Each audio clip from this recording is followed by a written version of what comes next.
Salut à tous, j'espère que vous allez bien. Donc on se retrouve dans une nouvelle vidéo. Du coup, c'est la vidéo numéro 22. Et là, on va commencer par les enveloppes. Oula! Donc on a des cartes. C'est marqué Félix Félicis. Et en gros derrière, il y a quelque chose. Filtre de mort vivante. On a le Veritasium.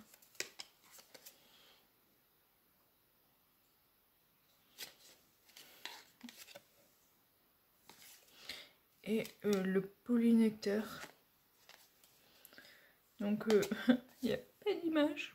J'aurais pu mettre Hermione en train de touiller le polynectar.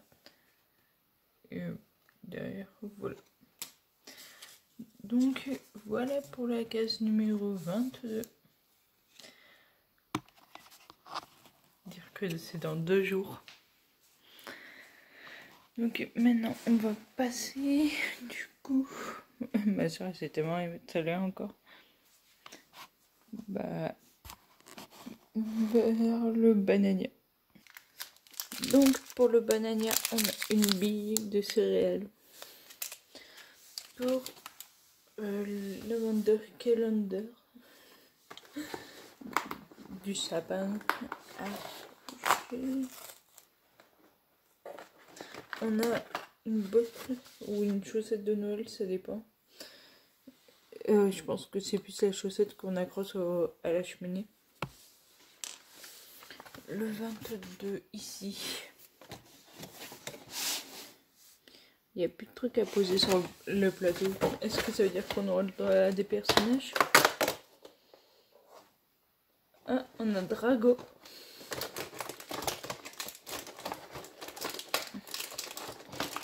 Drago.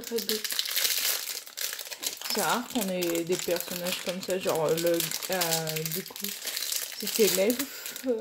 On a eu du coup les gobelins, enfin un seul.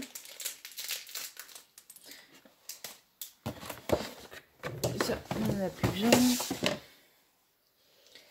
Donc, oui.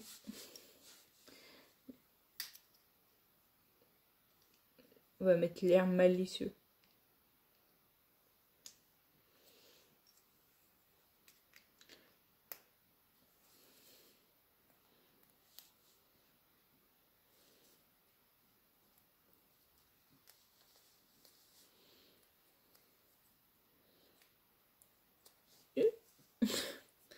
Le plus dur, c'est de fixer la baguette dans les petites mains.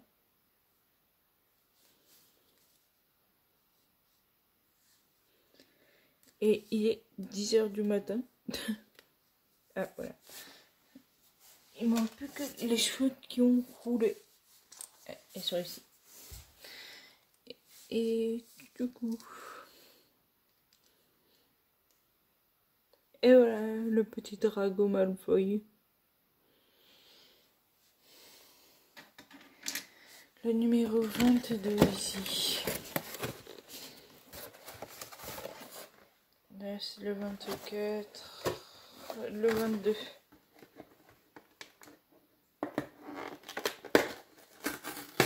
Un Kinder Bueno normal. Ils ont pas mis assez de blanc, je trouve. Donc il reste ça. Et après, il reste le 23. Il est où le 23? Ah. Ça doit être un Duplo, je pense. On va le laisser comme ça.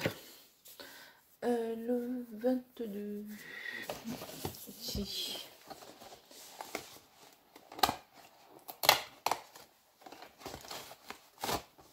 On a Dobby. C'est un elfe libre. Si j'arrive à... Hop. Dobby.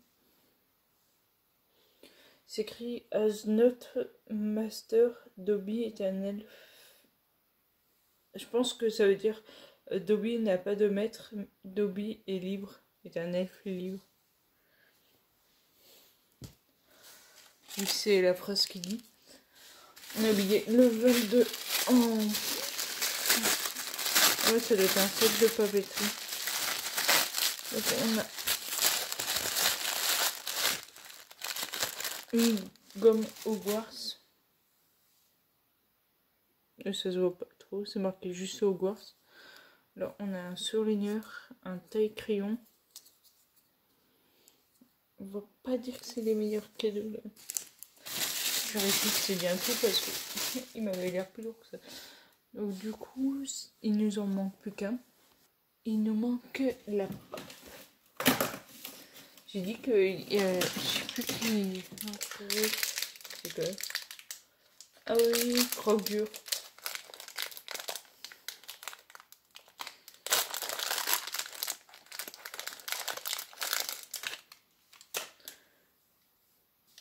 Petit croque-dur.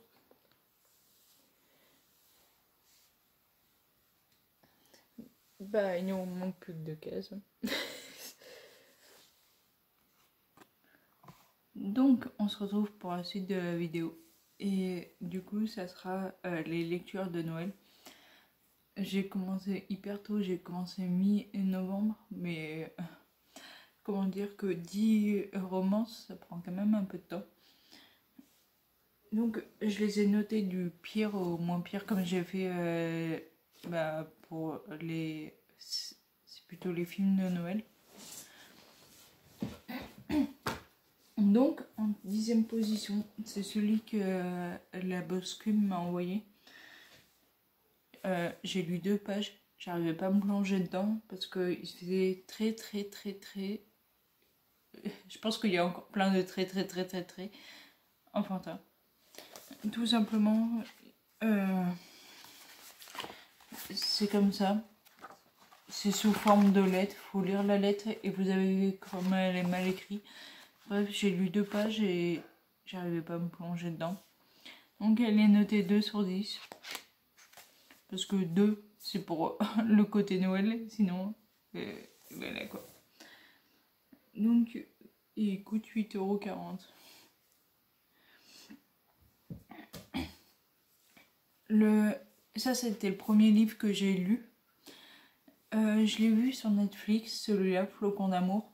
Une terrible tempête, un train bloqué dans la neige, Greystone. Tous les voyageurs descendent Greystone, bourgade perdue au milieu de nulle part. Pourtant, Jed, jubilés, les autres vont y vivre le réveillon le plus insolite de leur vie. Dans un café bondé de Pom Girl, au détour d'une route enneigée, les rencontres inattendues se multiplient, les couples se font, se défont et se refondent. Donc, il y a l'esprit de Noël, il est noté 5 sur 10. Enfin, je l'ai noté, quoi. Tout simplement parce que le premier chapitre, du coup, c'était cool. Sauf que quand, en gros, t'arrives plus loin, ben, tu vois que, en gros, il change tout l'histoire. Enfin, il y a 3-4 pages, du coup, c'est un personnage qui parle. Après, il change, mais c'est une autre histoire, une autre vision de vue. Bref, on se mélange les pinceaux. Et j'étais perdue dans ce livre. Donc, voilà. Donc, si vous voulez le voir, vaut mieux le regarder sur Netflix. Vous serez moins perdu. Le 8, Les oubliés de Noël, c'est celui que j'ai fini hier. Maintenant, j'ai du mal à trop les départager. Donc, c'est bénévole pour l'aide alimentaire de Londres. Elliot est habitué à l'inattendu, mais c'est la première fois qu'il se trouve nez à nez avec une star en fuite.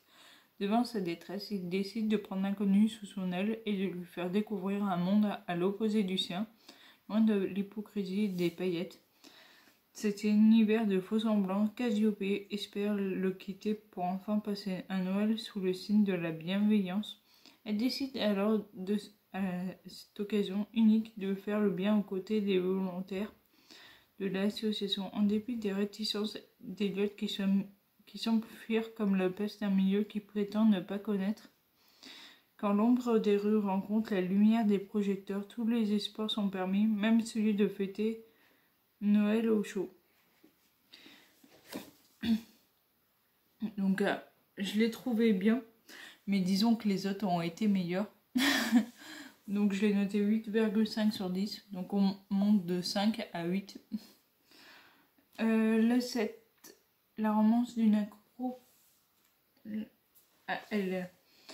Donc du coup, bah, l'auteur c'est Laura S. Wild. La romance d'une presque parfaite d'une accro à Noël. Là, le titre il est trop bizarre. Zoé est passionnée par Noël à tel point qu'elle a décidé d'en faire son métier en créant son entreprise d'événementiel. Sa mission, imaginer des décors féeriques pour ses clients. Mais accaparée par son travail, Zoé néglige les moments en famille. Elle décide donc de prendre de bonnes résolutions. Cette année, elle va s'accorder des vacances et retourner dans sa ville natale pour passer du temps avec les siens. Ce qu'elle n'avait pas prévu, c'est d'embarquer Ethan dans ses bagages. C'est journaliste. Noël n'est qu'une fête de plus à laquelle il s'accorde bien trop d'importance. Alors que le magazine qui l'emploie lui demande de rédiger un article sur Zoé, il se trouve bien malgré lui embarqué dans un tourbillon de décorations de sapins et de pâtisseries en compagnie de la jeune femme et de sa famille aussi mordue qu'elle. Donc 8,5 sur 10. Ah, j'ai oublié un livre. En fait, les oubliés de Noël, ils étaient en 7e position. La croix à Noël était en 6e. J'ai oublié, enfin j'ai mal noté quoi. Donc pour résumer, 10, 9, 8. On va recommencer. 10, 9. Le 8, du coup, c'est celui-là, les 24 contes de Noël. Je l'ai pris parce que j'étais attirée sur Instagram. Et du coup, bah, il est bien, mais je préfère les romances. Donc en gros, c'est plein de contes différents. Et donc voilà. Donc là, c'est le 8e. Du coup, lui, c'est le 7e. Et lui, c'est le 6e. Cette fois-ci, on est dans les clous. Le 5. Nuit à Friday Harbor. Cher Père Noël, cette année, je veux juste une chose. Une maman. Lorsqu'il découvre le message de sa nièce, Holly, Mark Holland est profondément désemparé. Célibataire dans l'âme, il a dû composer avec sa petite fille fragile qu'il a perdu la parole à la mort de sa mère, dont il est désormais le tuteur. Mark donnerait tout pour la consoler et lui offrir la douceur d'un foyer. Dans l'espoir de la réconforter, il décide de l'emmener dans un merveilleux magasin jouet à Friday Harbor. En ouvrant la porte, Mark et Holly découvrent un univers plein de féerie sur lequel règne une jeune femme rousse à la beauté angélique. Et elle s'appelle Maggie. Donc, ça c'est le 2e livre que j'ai lu. Et du coup, bah voilà. Et du coup, les 4, disons que j'arrivais pas trop à les départager. Ils sont notés 9 sur 10, mais j'ai quand même fait un classement juste comme ça. Mais sinon, pour moi, ils ont tous la première place, les 4 derniers. Donc le 4e, j'ai mis qui un 4. Il n'y a pas de 4 ? J'ai dû mettre 6 deux fois, ça se trouve. Ou 8, bref. Y a qui... Ah oui, il y a un livre que j'ai pas eu le temps de lire. Donc, du coup, il n'est pas noté. Ben on va mettre les... Il est où le 3 Avalanche et l'hésitation. Depuis toujours, donc c'est ça l'image. Lilia voue un amour inconditionnel à Noël, alors que l'heure approche, elle trépigne. Elle va bientôt pouvoir fermer les portes de la supérieure de la station de ski dans laquelle elle travaille et retrouve sa famille. Du moins si le dernier client qui se lambigne a accepté de mettre le turbo. Se presser de finir ses courses pour Mathieu, Max, médecin tatoué aux allures de bad boy, pour qui Jingle Bells est une mélodie venue tout droit des enfers, il en est hors de question. Et si cela fait enrager la caissière qui le scrute comme si elle était presque à la mort, tant mieux. A priori, ces deux-là n'ont rien en commun et c'est certainement pas la magie de Noël qui va les réunir. L'avalanche haute comme un immeuble qui leur fonce tout droit dessus pourrait en revanche les contraindre à faire connaissance. Et du coup, il était grave cool. Je l'ai dévoré en moins de 2 jours. Donc, là, c'est le 2. N'oublie pas les chocolats. Davy n'aime pas Noël. Chaque année, elle a hâte que cette période se termine, que les gens autour d'elle cessent de se comporter comme des elfes surexcités et deviennent des adultes. Alors quand elle perd son emploi quelques semaines avant le réveillon, c'est sans joie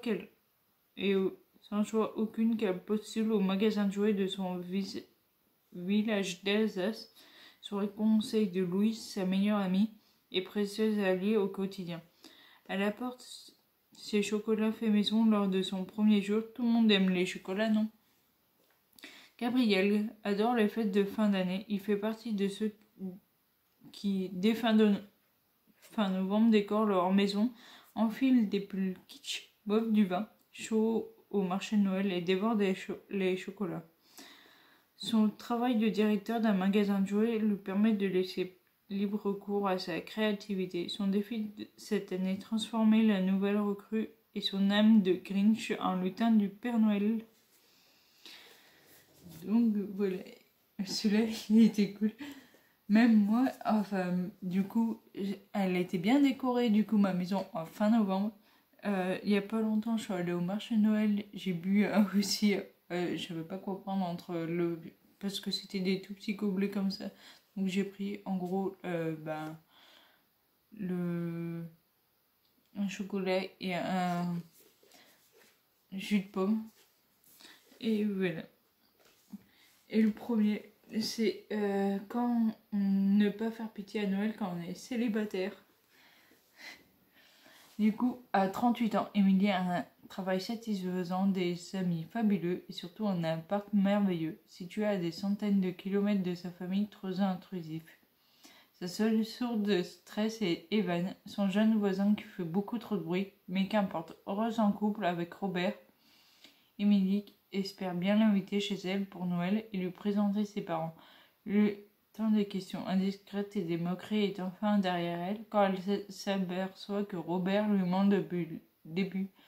Émilie décide de rompre et maintenant comment affronter sa famille pendant les fêtes alors qu'elle fait appel au fêtard d'à côté. Donc c'est Evan. Donc, en gros, Evan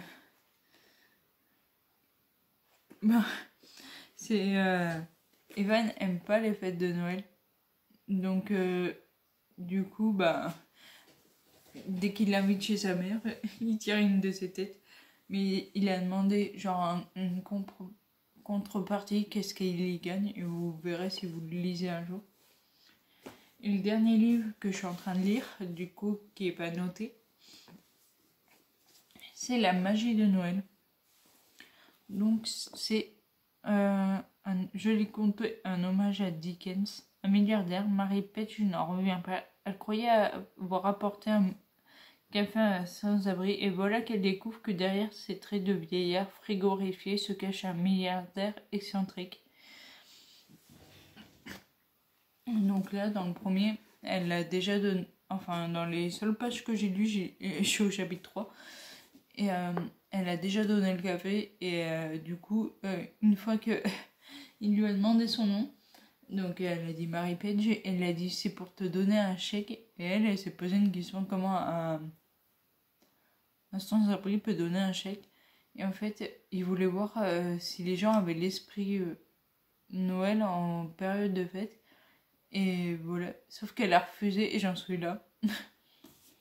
Du coup, elle n'est pas au bout de ses surprises. Pour la remercier, celui-ci lui propose d'incarner l'esprit de Noël pour sa prochaine campagne de charité en échange d'un chèque de 2 millions de dollars. Seule contrainte, travailler avec son petit-fils Brennan, un businessman, certes séduisant mais qui voit cette campagne d'être très mauvais œil et pourquoi il déteste Noël. Donc je pense que ça va changer comme à chaque fois. Par contre, à chaque fin de romance, là, c'est 50 nuances degrés, hein. Je vous jure. Quand je lisais ça, mais attendez tellement pas. Enfin, du coup, le conte, il n'y a pas de 50 nuances dedans. Du coup, il y a un flocon d'amour non plus. Ben, je saurais pas dire lettre au Père Noël s'il y en avait, vu que j'ai lu que à peine 2 pages. Mais les autres, ouf, j'étais pas prête. Du coup, bah voilà. Du coup, je vous dirai ce que j'en pense. Et du coup, si je le place à un plus haut niveau, mais ça m'étonnerait. Je pense qu'il sera après les 4 ouais, 4 que j'ai adoré. Et du coup, après, je reprends mes lectures normales. D'ailleurs, Cube m'a déjà demandé, vu que ça demande au 20, ce que j'aimerais lire. Et j'ai repris les science-fiction. J'ai dit que je voulais que ça ressemble. Il y a un côté magique, donc comme dans Harry Potter, comme dans Thrill. Mais du coup, vu qu'il y a ça, ils vont voir ce que j'ai déjà lu. Ils vont. Parce que la dernière fois, j'ai demandé le même univers que Harry Potter. Et ils m'ont envoyé Thrill que j'ai adoré. Du coup, bah, là, j'ai dit je veux quelque chose. La même chose que du coup, à peu près Thrill et Harry Potter. Et ils vont chercher et ils vont me l'envoyer. Donc voilà. Du coup, bah. Pour les vidéos thèmes, c'est presque terminé. Parce qu'il reste que, en gros, 4 jours. 2 jours. 4 jours. Je suis partie, je sais pas où. Parce que demain, on est le 23. Et le 23, du coup, je vais vous montrer ma tenue du réveillon. Et le 24, ce sera une journée préparative du réveillon. Et le 25, je suis joyeux Noël. Voilà, donc c'est presque fini. J'en reviens pas. C'est passé tellement vite pour moi. Et disons que là, vous voyez toutes les vidéos là. Normalement, ils étaient tous là. Et là, ils sont là. Ça veut dire que là, la lecture de Noël, je peux la mettre dans le 22.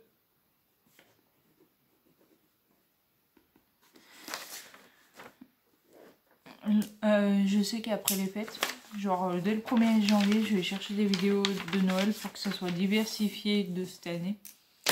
Donc sur ce, du coup, je vous dis à demain. N'hésitez pas à liker, commenter et partager. N'oubliez pas de t'abonner et activer la cloche.